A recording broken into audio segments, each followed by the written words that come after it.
Hi guys, so today I wanted to share with you the birthing experience that I went through with my second child. Jadi, pas aku hamil Gibran, aku aktif banget. Aku masih kerja sampai bulan ke-8. I was working and traveling back and forth for 8 hours by train. Di Indo juga sama, awal aku masih hamil itu aku masih bolak-balik naik Gojek dari pagi sampai malam, kerja ke Jakarta, ke Tangerang, ke Depok, terus balik lagi ke Cibubur. Dan aku tuh gak pernah ngerasa yang namanya kecapean. Aku jarang banget muntah. I rarely felt nauseous. I didn't feel morning sickness. I went through such an enjoyable pregnancy experience. Anyway, so the story was on the 13th of August. I was due on the 18th, and my stomach, man, it was just huge. It was really big. I gained about 18 kilos. And at that point, I just wanted him out already. It was about 8 p.m. We've just finished dinner, and I felt something like really uncomfortable coming out of my underwear. Terus aku langsung Google dong, like what I saw. And Google said it was normal, it is expected when you're about to give birth.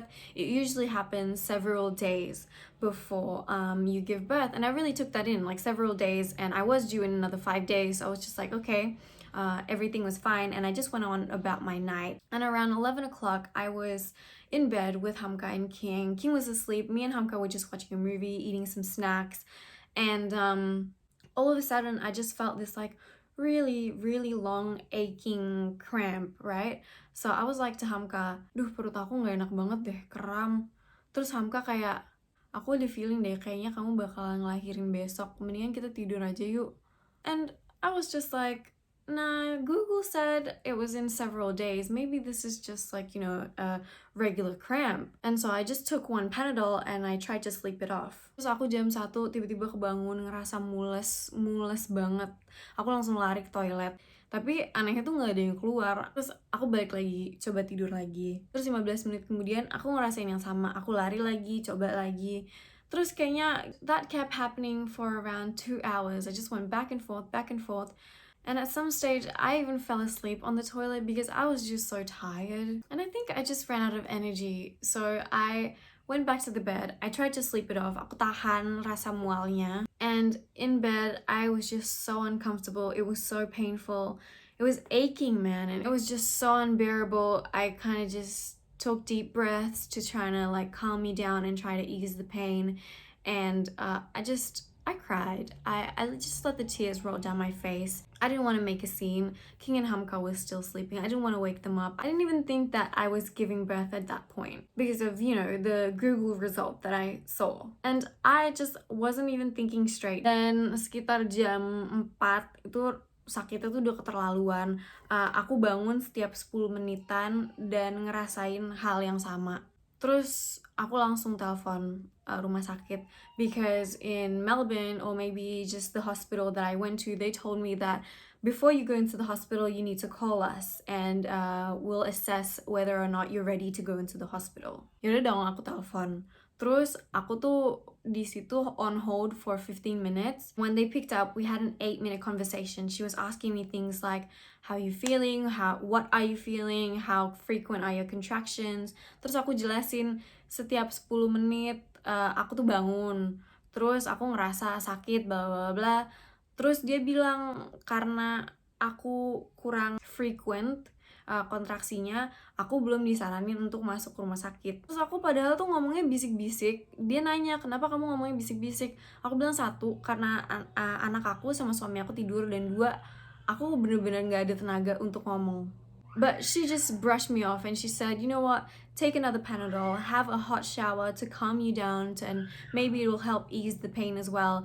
And it'll also help stimulate the baby to go down. Abis teleponan, Hamka kebangun, dia nanya kayak, what was that? Terus aku jelasin, terus dia langsung panik, dia langsung bangun, dia mandi, dan di situ dia posisinya tuh masih setengah tidur. Terus aku baru selesai mandi, aku minum Panadol lagi 1, terus aku coba tidur lagi karena setelah aku mandi, aku ngerasa lebih enteng gitu sakitnya. 5 menit kemudian, balik lagi. Nyut-nyutan, terus bener-bener kram, mual, pokoknya semua balik lagi deh. Di situ aku coba untuk masang timer untuk ngitung kontraksi aku. Yang aku dapet itu tiap 8 menit, tiap 7 menit, tiap 5 menit, pokoknya nggak konsisten. Dan bodohnya aku masih takut dan masih ragu untuk telepon mereka lagi. Walaupun jujur rasanya tuh kayak bener-bener mau mati. Pengen banget aku teriak-teriak, tapi as I said, King masih tidur. Dan dan kita tinggal sama adiknya Hamka, jadi aku juga nggak mau ngebangunin dia. Udah tuh dari jam 4 sampai jam 6 aku bolak-balik ke toilet terus, ngerasain sakitnya itu. Walaupun aku nggak ada tenaga, aku masih coba untuk ngeluarin apa yang aku rasain. Because it really did feel like I was trying to poo, but nothing was coming out, and I was getting really frustrated to the point where it was really bad. So I was just like, you know what, fuck it. I'm gonna call my mom, ask her to pick up King, so when I'm ready to go to the hospital, she's already here and they can just go. And after I called my mom, I was just laying on the bed so uncomfortably, and tiba-tiba aku ngerasa kayak aku tuh ngompol. So I quickly ran to the toilet and I just emptied myself out because I didn't want to soak the bed. Sorry, that's King. And even in the toilet, I tried to call the hospital again, because the last time I gave birth to King, my water broke, and then 18 hours later, he came out. So I felt kind of relaxed, and I thought that it would happen the same with Gibran, right? But all of a sudden, I just feel like I wanted to faint. So I quickly ran to the bed and I collapsed on my stomach. Itu di posisinya aku tuh lagi nungging. Aku langsung dong teriak, Ham, tolong, bayinya mau keluar, ketuban aku pecah. Dia yang lagi panasin mobil langsung lari ke kamar, kunci masih di mobil, pintu mobil masih kebuka. Terus pas dia makin dekat ke aku, dia yang kayak, Naya, ayo Naya, kita harus ke rumah sakit sekarang. And I was just there like, aku nggak bisa gerak, sumpah aku nggak bisa gerak. I couldn't move my legs at all. I felt it, I felt a ball coming out of my vagina, kayak nyangkut gitu, ngerti gak sih? And he was just like, no, kita harus pergi sekarang, Naya. And when he was trying to pick me up, itu tuh posisinya dimana dia tuh baru setengah tidur, nyawanya belum kekumpul.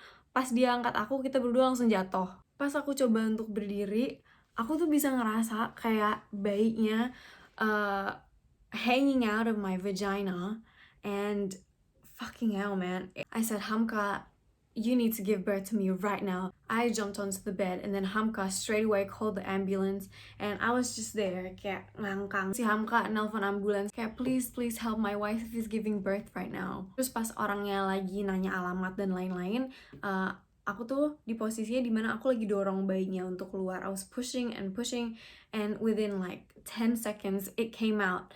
Tapi pas keluar itu bayinya nggak nafas, nggak nangis, nggak nafas. Gila sih, itu udah panik, sepanik mungkin. Hamka langsung kayak, the baby is out. Terus orang itu balasnya yang kayak cengol banget, nanya, oh it's out, what's happening, have you pushed yet? Itu dimana aku udah kehilangan banyak banget darah. I was just like, the baby is fucking out, stop asking questions and help me. It's not fucking crying, what do I do? Itu tuh bayinya bener-bener ungu biru gara-gara gak nafas, dan dia masih ngocol kayak, oh you need to calm down or I can't help you. Terus akhirnya dia bantuin kita, dan bayinya akhirnya nangis, dia nafas. Terus aku kayak ngeliat tatap-tatapan sama Hamka kayak, holy fuck, we just did that. Kita bener-bener saking terharunya, kita speechless. And 10 minutes after giving birth to the baby, the ambulance came. And then 5 minutes after that, my mom came. And the look on her face, she was just so shocked. She had no idea what was going on. And all she saw was this like blue baby. And whilst she was there, the paramedics was helping Hamka cut my umbilical cord. Terus aku langsung diangkut ke rumah sakit. Situ, I could feel that my vagina was severely torn, because every time there was a speed bump, I can feel this stinging pain, and it was cold and it was horrible. Like, the pain didn't stop when the baby was delivered, it still kept going as I was going to the hospital. I ended up getting stitched for a 2nd-degree tear, and you know what, to be honest, I felt like it could have gone a lot worse. I mean, I didn't have any medical assistance, I didn't have any drips, I didn't have any medication. All I had was the 2 Panadols and a hot shower. And I ended up going home the next day. I ended up healing at home. The nurses came to check on me and the baby 2 days after I left the hospital. And that's it. That's the story. I hope that it gives you guys a little insight on childbirth and how crazy and spontaneous and just absolutely insane it is. Thank you for taking the time out of your day to watch and listen to my story. If you guys have any more suggestions on what I should record next, please feel free to message me. And I will see you soon.